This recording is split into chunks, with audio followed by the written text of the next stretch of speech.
ये एक Hollywood action thriller movie है जिसमें दिखाया गया है कि व्हाइट हाउस पर हमला होने के बाद कैसे दुनिया का सबसे ताकतवर मुल्क अमेरिका घुटने टेकने पर मजबूर हो जाता है और बेबस नजर आता है। आप देख रहे हैं मूवीज इन कोर यूट्यूब चैनल और मूवी का नाम है ओलंपस हैज फॉलन। कहानी की शुरुआत में दो लोगों को बॉक्सिंग रिंग में ट्रेनिंग करते हुए दिखाते हैं, जिनमें से एक अमेरिका का प्रेसिडेंट होता है और दूसरा उसका सिक्योरिटी हेड माइक बैनन है। माइक एक रिटायर्ड सोल्जर होता है और अब प्रेसिडेंट और उसकी फैमिली के तहफ्फुज़ की जिम्मेदारी माइक की होती है। प्रेसिडेंट और प्रेसिडेंट की फैमिली, जिसमें उसकी बीवी और एक बेटा होता है, माइक को बहुत पसंद करते हैं और उस पर भरोसा करते हैं। प्रेसिडेंट अपनी फैमिली के साथ एक तकरीब में जा रहा होता है। माइक और उसकी सिक्योरिटी टीम भी उनके साथ होती है।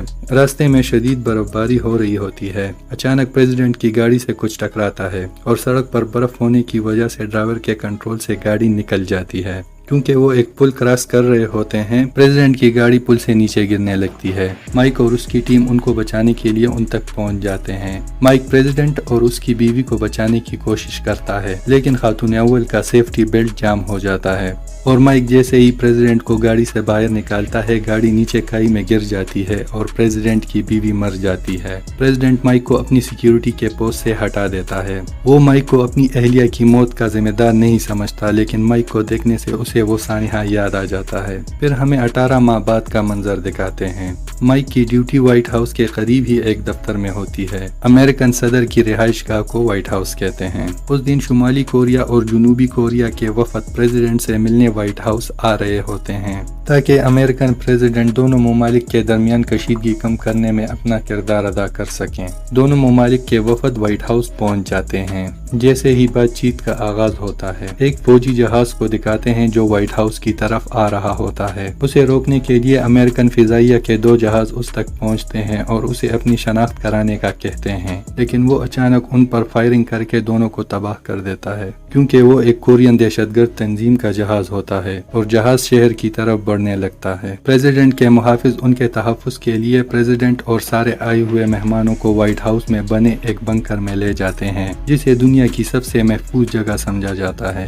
और व्हाइट हाउस का ऑटोमेटिक डिफेंस सिस्टम भी फुल अलर्ट हो जाता है और व्हाइट हाउस को लोगों से खाली कर दिया जाता है। जैसे ही कोरियन दहशतगर्दों का जहाज व्हाइट हाउस के करीब पहुंचता है, वो आम लोगों पर फायरिंग शुरू कर देता है और व्हाइट हाउस के बाहर भगदड़ मच जाती है। माइक भी जहाज का लोगों पर फायरिंग करना देख लेता है और माइक अपने ऑफिस से व्हाइट हाउस की तरफ भागता है। व्हाइट हाउस का डिफेंस सिस्टम कोरियन जहाज पर मिसाइल फायर करता है, लेकिन कोरियंस एंटी मिसाइल सिस्टम से हमले को नाकाम बना देते हैं और व्हाइट हाउस के गिर्द चक्कर लगाते हुए व्हाइट हाउस की सिक्योरिटी और डिफेंस सिस्टम को तबाह कर देता है। अमेरिकन फिजाइया का एक फाइटर जेट कोरियन जहाज पर मिसाइल फायर करता है और जहाज को तबाह करने में कामयाब हो जाता है। कोरियन जहाज तबाह होकर आबादी में गिरता है और आबादी को काफी नुकसान पहुंचाता है। अमेरिकन प्रेसिडेंट सिक्योरिटी टीम से अपने बेटे कार्नर के बारे में पूछता है। वो प्रेसिडेंट को तसल्ली देते हैं कि कार्नर महफूज है। माइक भी व्हाइट हाउस के सामने पहुंच जाता है। व्हाइट हाउस के सामने लोगों की काफी भीड़ होती है। उन्हीं लोगों में कोरियन दहशतगर्द भी होते हैं और व्हाइट हाउस के अंदर दाखिल होने के लिए व्हाइट हाउस पर रॉकेट लॉन्चर से फायर करते हैं। बाकी बचे हुए सिक्योरिटी के लोग उन्हें रोकने की कोशिश करते हैं, लेकिन कोरियन सबको खत्म कर देते हैं। माइक भी कोरियंस के पीछे व्हाइट हाउस में दाखिल हो जाता है। बंकर में बैठे प्रेसिडेंट को खबर मिलती है कि अब व्हाइट हाउस पर जमीनी हमला हो गया है। प्रेसिडेंट अपनी फौजी क़यादत से राब्ता करने के लिए कहता है, लेकिन बंकर में मौजूद कोरियंस में भी दहशतगर्द मौजूद होते हैं और वो बंकर में मौजूद सिक्योरिटी के अमले को खत्म करके प्रेसिडेंट और बहुत से अहम लोगों को यरगमाल बना देते हैं। काफी कोरियंस को खत्म करने के बाद माइक व्हाइट हाउस के अंदर पहुंच जाता है।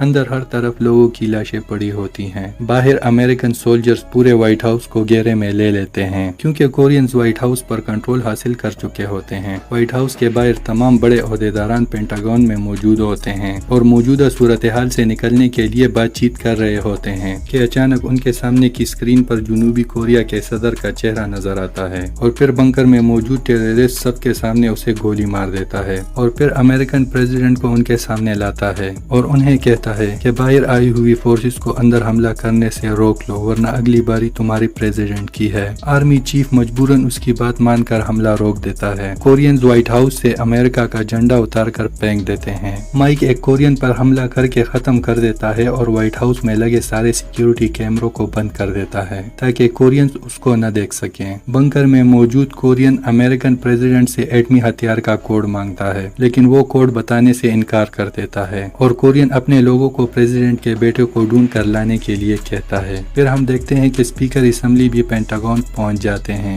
और उसे बताया जाता है कि हमारे एटमी हथियार को चलाने के लिए 3 लोगों के पास कोड की जरूरत होती है, जिसमें प्रेसिडेंट, वाइस प्रेसिडेंट और डिफेंस सेक्रेटरी शामिल होते हैं। और बदकिस्मती से इस वक्त तीनों बंकर में कोरियंस की हिरासत में मौजूद हैं और स्पीकर असेंबली को आर्जी तौर पर प्रेसिडेंट बना दिया जाता है, क्योंकि माइक कई सालों तक व्हाइट हाउस में काम कर चुका होता है। वो व्हाइट हाउस के चप्पे चप्पे से वाकिफ होता है। वो प्रेसिडेंट के ऑफिस जाता है और वहाँ मौजूद एक सैटेलाइट फोन से पेंटागन राब्ता करता है। वो उन्हें बताता है कि मैं व्हाइट हाउस में मौजूद हूँ। तो स्पीकर साहब उसे कहते हैं कि प्रेसिडेंट बंकर में मौजूद हैं और कोरियंस की हिरासत में है और तुम प्रेसिडेंट के बेटे को ढूंढ कर वहाँ से निकालने की कोशिश करो। बंकर में मौजूद कोरियन वाइस प्रेसिडेंट के गले पर चाकू रखकर एटमी लॉन्च कोड पूछता है। पहले तो वो इनकार करता है, लेकिन फिर उसे बता देता है। उन्हें माइक की व्हाइट हाउस में मौजूदगी का भी पता चल जाता है। वो माइक को मारने के लिए कुछ लोगों को उसके पीछे भेजता है और माइक प्रेसिडेंट के बेटे कार्नर को ढूंढ लेता है। कार्नर माइक को देखकर बहुत खुश होता है। कोरियंस भी वहाँ पहुँच जाते हैं, लेकिन माइक और कार्नर बचकर निकल जाते हैं। माइक कार्नर को बहिफाजत व्हाइट हाउस से बाहर निकालने में कामयाब हो जाता है। फिर माइक 2 कोरियंस को पकड़ लेता है और उनसे उनके लीडर का नाम उगलवा लेता है। उसका नाम केंग होता है। ये वही कोरियन होता है जो प्रेसिडेंट के साथ बंकर में मौजूद होता है। केंग बंकर में मौजूद डिफेंस सेक्रेटरी, जो कि एक खातून होती है, से दूसरा कोड पूछता है। वो कोड नहीं बताती तो केंग उसे मारने लगता है। प्रेसिडेंट सेक्रेटरी खातून से कहता है कि तुम उसे अपना कोड बता दो। उनको हमारी एटमी हथियार चलाने के लिए तीसरे कोड की जरूरत होगी जो मेरे पास है। सेक्रेटरी डिफेंस भी केंग को अपना कोड बता देती है। केंग माइक को खत्म करने के लिए एक अमेरिकन गद्दार को भेजता है जिसका नाम डेव होता है। डेव पहले अमेरिकन एजेंसी में काम कर चुका होता है और माइक उसे जानता है, लेकिन माइक को पता नहीं होता कि डेव एक गद्दार है। डेव बंकर से निकलकर माइक को ढूंढने लगता है। जैसे ही माइक उसे देखता है तो उस पर बंदूक तान लेता है। डेव उसे कहता है कि मैं प्रेसिडेंट को बचाने आया हूँ, तुम यहाँ क्या कर रहे हो? तो माइक उसे कहता है कि मैं भी अमेरिकन प्रेसिडेंट को बचाने आया हूँ। प्रेसिडेंट को कोरियन ने हमारे ही बनाए हुए बंकर में बंद कर दिया है। और डेव हैरान होने की एक्टिंग करता है जैसे उसे अभी अभी पता चला हो और माइक से कहता है कि ये केंग नाम का दहशतगर्द बहुत खतरनाक है। माइक को डेव पर शक हो जाता है और उसे कहता है कि तुम्हें कैसे पता चला कि कोरियन दहशतगर्द का नाम केंग है। और जैसे ही डेव उस पर हमला करने लगता है, माइक उसके वार से खुद को बचा लेता है और दोनों में फाइट होने लगती है और आखिरकार माइक उसे गोली मार देता है और वो मर जाता है। स्पीकर असेंबली माइक को कॉल करके बताता है कि एटमी सिस्टम का दूसरा कोड भी केंग को मिल चुका है। अब सिर्फ एक कोड बाकी बच गया है जो प्रेसिडेंट के पास है। हमें प्रेसिडेंट को बचाने के लिए व्हाइट हाउस पर हमला करना होगा ताकि केंग को तीसरा और आखिरी कोड न मिल सके। माइक उसे कहता है कि पहले मुझे छत पर जाकर जायजा लेने दें, लेकिन स्पीकर असेंबली जो कि आर्जी प्रेसिडेंट होता है हमले का हुक्म दे देता है। जैसे ही अमेरिकन हेलीकॉप्टर्स व्हाइट हाउस के करीब पहुंचते हैं, कोरियंस पहले से ही तैयार होते हैं और उन पर फायरिंग शुरू कर देते हैं और एक एक करके सारे हेलीकॉप्टर्स को तबाह कर देते हैं। उनमें से एक हेलीकॉप्टर व्हाइट हाउस की बिल्डिंग पर गिरता है और उसका एक हिस्सा तबाह हो जाता है। केंग बंकर में मौजूद एक अमेरिकन अफसर को उनके सामने गोली मार देता है और उनसे कहता है कि तुम्हारे पास 1 घंटे का वक्त है। फौरन अपनी फौज को कोरियन बॉर्डर से हटवाओ और हमारे लिए एक हेलीकॉप्टर का बंदोबस्त करो। और कॉल कट जाती है। स्पीकर माइक से राब्ता करता है और उसे केंग के शराइत के बारे में बताता है। माइक स्पीकर साहब से कहता है कि मुझे आखिरी कोशिश करने दें और उसके लिए मुझे थोड़ा वक्त चाहिए। स्पीकर असेंबली उसे आधे घंटे का वक्त दे देता है। माइक केंग को वीडियो कॉल करके कहता है कि मैं तुम्हें खत्म करने आ रहा हूँ। केंग डिफेंस सेक्रेटरी खातून को पकड़कर बंकर से बाहर ले जाता है और उसे बिल्डिंग से बाहर जाने के लिए कहता है और जैसे ही उसे शूट करने वाला होता है, माइक उन पर फायरिंग शुरू कर देता है और केंग के कुछ लोगों को मार गिराता है। इसी दौरान डिफेंस सेक्रेटरी को मौका मिल जाता है और वो वहाँ से जिंदा भागने में कामयाब हो जाती है। केंग फिर से बंकर में चला जाता है।